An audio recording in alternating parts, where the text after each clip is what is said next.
Good morning, students. Today we'll discuss about the variation in the value of g of an object which is kept inside the earth.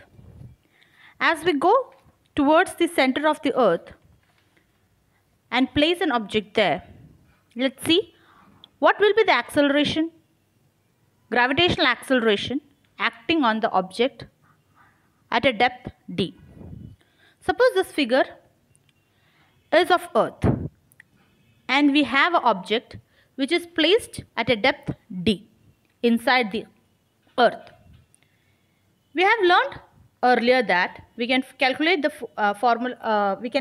force with the formula mg is equal to we can calculate the force of an object by the formula mg, and also we can calculate the formula by capital G, capital M, small m by r square. So we have always written, when we are calculating the value of g, we have written mg is equal to capital G, capital M, small m by r square. Let's consider this as our first equation.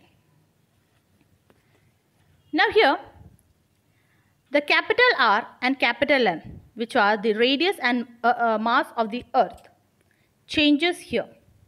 The reason for that is, when we observe the figure, the object is inside the earth. So, the radius will be reduced to r minus d. Capital R is the radius of the sphere which is considered as the earth, and the object is kept inside the earth. So, according to that, the new spherical object will be shrinked down, and the radius will be r minus d. When we are talking about the mass of the earth, that too will be reduced, and the mass which is acting on it will be reduced because all the particles which is surrounding the object will attract it, but that force will be cancelled by the opposite force of attraction of the other surrounding objects. Hence, the mass and the radius of the earth will be reduced for an object which is kept inside the earth. Here, when we are talking about an object which is placed inside the earth, the radius of the earth and the mass of the earth will be reduced, as the force acting on the object will be of the sphere which is below the earth with the radius r minus d.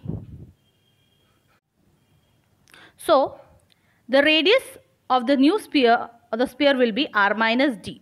So, r will be written as r minus d for the inner sphere, and the mass can be calculated with the formula volume into density.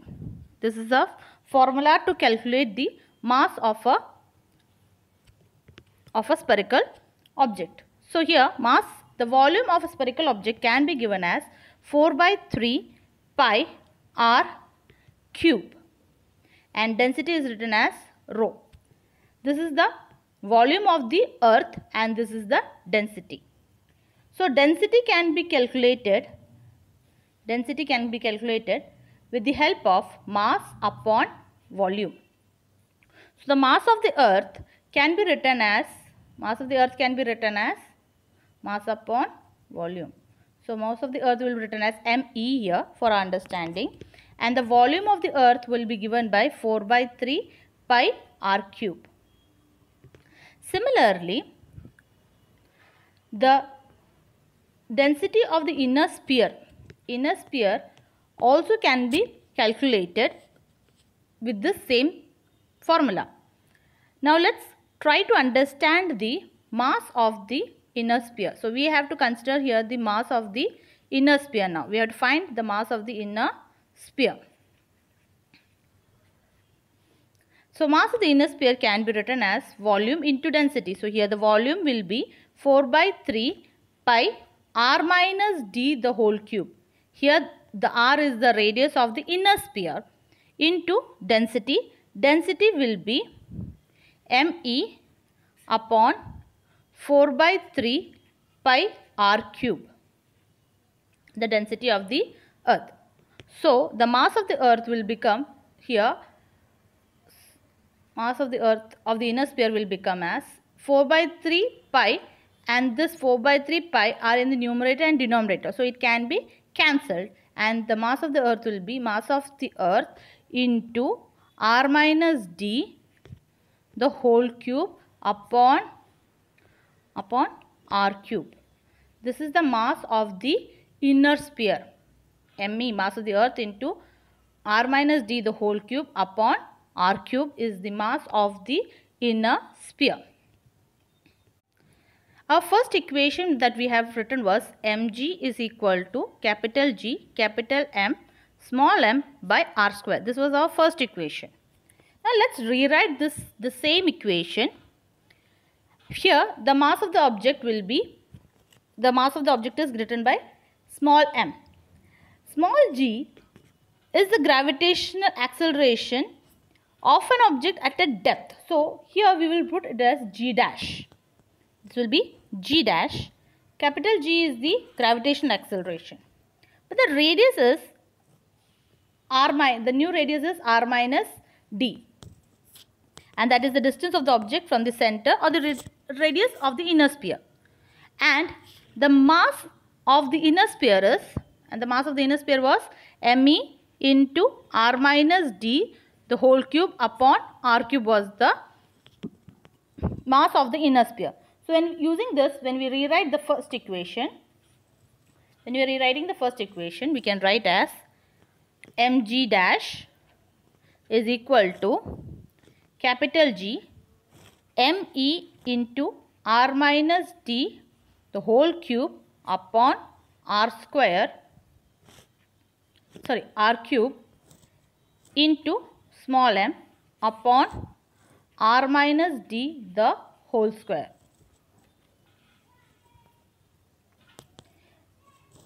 That is, cancel this small m in the left hand side and the right hand side.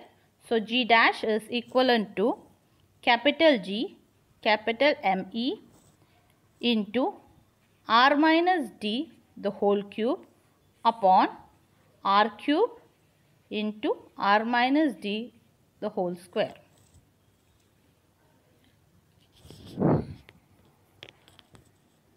Using the indices rule, we can write g dash as g capital M E into r minus d upon r cube.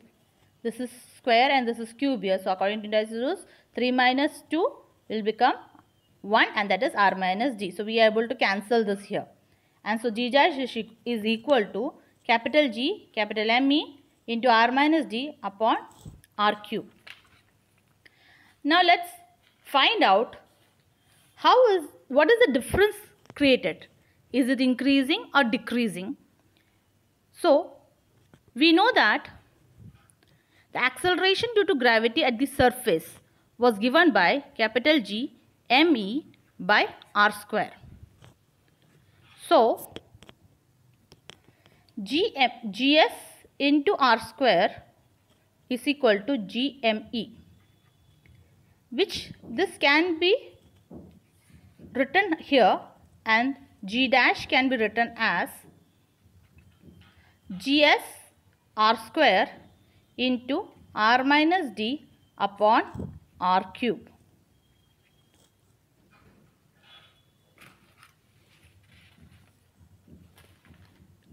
So g dash is equivalent to gs r minus d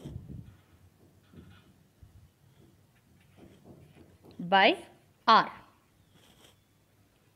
We are able to cancel r square from the numerator. So gs into r minus d upon r. Here g dash is equivalent to 1 minus d by r gs. If you are opening the bracket, it will become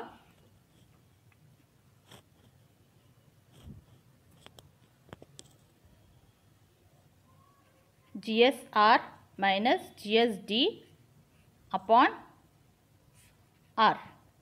So hence we are able to write 1 minus d by r into gs. So the value of g is decreasing when we are going inside. Hence the g dash is less than gs. The gravitational acceleration at a depth is less than the gravitational acceleration at the surface.